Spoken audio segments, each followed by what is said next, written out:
This is TWiT. It's time for a call for help. Tom on the line. Morris. Hi, Tom. Oh, nice shirt, Tom. Hey, Jason. Hey, how's it you going? always entertain me. Thank you. From St. Louis, Missouri. I've got the peppers. You've got the butterflies. I've got the butterflies. Yeah, I'm the butterfly guy. So I heard you talking on the Tech Guy how you were deleting your Facebook account. And I says, oh, no, Facebook is something that I love and I use it all the time. And I wondered, is there a way to just delete your data, but to keep your Facebook account because I want to stay in contact with all these different people? Yes. Supposedly. But we just keep, here's another story, just came out. This is from New York Magazine. Ever record a video on Facebook? Facebook still has it, even if you never posted it, even if it was an outtake, even if you said delete immediately after you recorded it. And the reason we know this is people have started downloading their data dumps from Facebook, which they can do now thanks to GDPR in the European Union. That's one of the things they require. And they're seeing all sorts of stuff. You saw the story that early versions of Android allowed the Facebook Messenger program to capture your call logs, who you called, when you called them, how long you talked, and saved it, stored it. And because of those older versions of Android, it was pretty obscure to know that Facebook or Messenger actually had that capability. They've addressed it in later versions, but still, many people are being really surprised by what they're finding in those Here's archives. where Google has a much better story. And people say, you know, look at Facebook and Google, same business model. Collect data about your users, sell it to advertisers. But Google has always historically had Google Takeout, which not only allowed you to download all your data, but to see all the data Google has about you, and very clearly, big button that says delete that data. Facebook does not have a delete this part of my data. In fact, it's very difficult. In fact, I've even seen articles from people who wrote scripts to delete the data, and it still didn't delete all the data because of how caching works on Facebook. So, poison your data first. Yeah. This article So on Motherboard. It's not possible, in my opinion, to sanitize your Facebook account. If you want to stay on Facebook, stay on Facebook. That's fine. Just remember that every time you use Facebook, you're giving them really much more information than name, address, who you're married to, in the things you like, even the articles you read. The attention that you give. The attention you give. Yeah. You give much more information about yourself than you even know to Facebook. And this is the stuff that's really a little creepy. I don't so much mind if a company wants to give me advertising that's based on interests of mine, right? That's not, if, you know, Tom, you'd like to see butterflies in your Facebook ads, right? You bet. Yeah, that makes an ad better, not worse.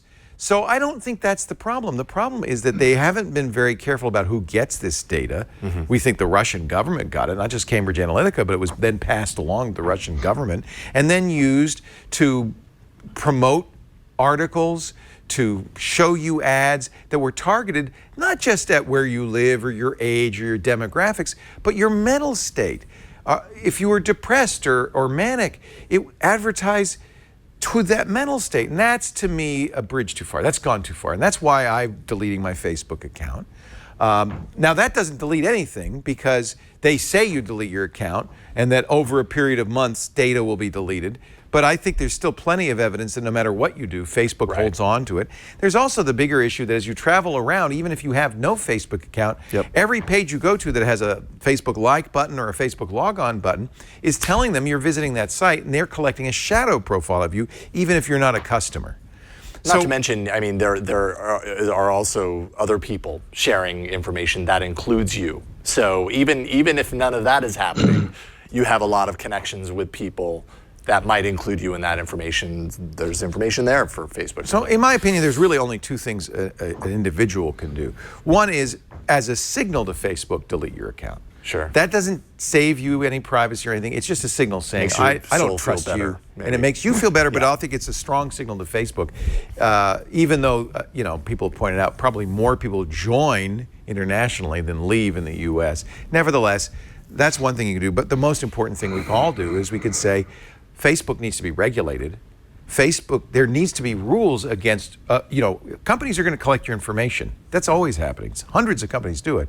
There need to be rules about what they can do. And I think, frankly, I was skeptical about the General Data Protection Regulations in Europe, the GDPR, which goes into effect in May, in a couple of months.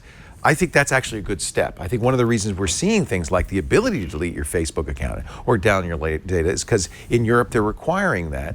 And I think those laws, as complicated as they are a good step forward. We need to protect ourselves, and it's going to have to be done legally because, frankly, Facebook right now is beholden to no one and does whatever they want, whether you're on Facebook or not. Absolutely. And we've already given them decades of data. So, and we see what they want to do with that data and how to use all of that data to benefit them. They don't care. And then it spirals out of their direct control. Right. But it doesn't really matter because they kind of already got what they wanted. One article that we do link to in the show notes here from the EFF is how to change your Facebook settings to opt out of platform API sharing. That's a great idea. This was the thing that I've been afraid to do because there are certain sites that we've subscribed to over the years that require a Facebook login, right? And so let me tell you, it's not, now that I've deleted my Facebook account, life is much harder. All of those logins are gone. Yeah. I have to re-log in a lot of cases. So if you go into your settings in Facebook, if you're still going to stick around with Facebook, but you want to like trim the fat, so to speak, settings menu, and then look for apps.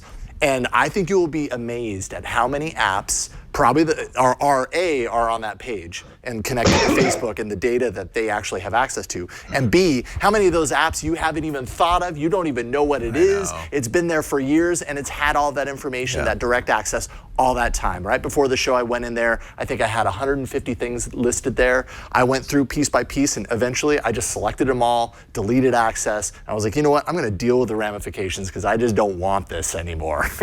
It would be worth downloading your data dump from Facebook. Everybody watching should do that, just to know what Facebook knows about you, what kinds of things they collect. It's very valuable. I don't even think it's complete. I think there's psychological profile material that doesn't show up there. Absolutely, yeah. I mean, you'll get the raw data. This is what you liked, but that doesn't tell you what they're figuring out from what you liked. Yep. I understand why people are going to stay on Facebook, and I think that's fine. And by the way, it's not just Facebook. Right. Comcast does this all the time. If they're your internet service provider, or AT&T and Verizon, they let the federal government spy on you without, willy-nilly, without warrant. They collect data about you all the time and sell it to third parties. They all do this. So that's why I think regulation, and I don't even have the highest hopes for that working, but that's the only real alternative we have. There's just, if you're sharing online, you're sharing it publicly with everybody. Everybody needs to understand that. And that even something as simple as a like or taking a Facebook quiz is sending out a big amount of data about you that they may misuse against you. These companies might have great intentions, but you don't know that historically down the line where that leads, what kind of influence comes into play, how that inadvertent access that happens down the line. Who knows? But I mean, but then I guess the question that you have to ask yourself is where you actually draw the line. Like, I host a show called All About Android that is all about, the many ways that Google does a lot of the same things that Facebook does. Harvest your data to use it to provide a service that's beneficial and valuable to you. You have to ask yourself, that question. Is it valuable enough to me that I feel okay handing over everything about my identity? And I'm still trying to figure that out. Like, I kind of feel like I'm in a strange position where I feel very kind of dirty and wrong about Facebook. But then I look over at Google and I'm like, yeah, but they're doing a lot of the same stuff too. Like, why is it okay? Why do I feel okay with that? Yeah. And maybe I don't. We're starting to also see government overreach. This visa thing. In China now you have a social score. Oh, yes. And if your social score falls too low, as an example, there's apparently, I guess, a big jaywalking problem. And they're actually going to lower your social score if you have too many jaywalking offenses. And how do they know you have a jaywalking offense? Because they have cameras on the intersections in Shenzhen, China, and the cameras have face recognition. And so they add you to their database. And then when you get too many, you get dinged, which means you won't be able to buy plane tickets, train tickets, bus tickets. You won't be able to get a home loan. It completely, and I think China is just the beginning of all of this. Yeah. So this is the model. And you may say, well, we live in the U.S., the land of the free, the home of the brave. It's probably fine. I should point out that the Netherlands was the land of the free, the home of the brave. In pre-World War II, they had a registry in which they registered all the citizens, including religious affiliation. And when the Nazis occupied the Netherlands, the first place they went is to those registries. And that's how they found Jewish people in Holland. You just don't know. And so we're giving away this information. This is a conversation that has become extremely important in the United States. And I don't know what the answer is. Deleting Facebook for me is not about hiding, because my information's out there. I know it's out there. It's really about making a statement to Facebook. I understand why people don't want to do it. My wife thinks I'm crazy. I mean, I realize we've talked a lot about like deleting Facebook and everything. As far as addressing your particular question, as far as like continuing to use Facebook but not allowing that data to exist there, I don't know if there's an easy, like that's probably why we don't have a specific answer for you, because I think Facebook probably very intentionally makes that not a very easy thing to do. There is a new Firefox extension that is pretty interesting that sandboxes Facebook. Isn't that cool? And a lot of people have been talking about this. So you might, at least, Tom, going forward, start using this. You'd have to use Firefox. I like to use Chrome, but I guess if you want to be private, Chrome's probably a bad idea too. So, because it's funny how some people trust Google but don't trust. You and I trust Google, right? I know exactly. That's doing the same thing. Totally. Yeah. So I would look at that Firefox extension. Firefox is really good for people who want to preserve their privacy. There's a lot of, and this comes from the folks at Firefox Mozilla, the Facebook container, they call it, and it prevents Facebook from tracking you. So even if you aren't on Facebook, this will prevent that kind of shadow dossier that Facebook builds around you as well. All right, thanks, Leo. Thanks, Jason. Great to talk to you. Have a terrific day. I hope that helps. You too. Happy Easter. Bye-bye. Take care. Happy Easter. It's butterfly season.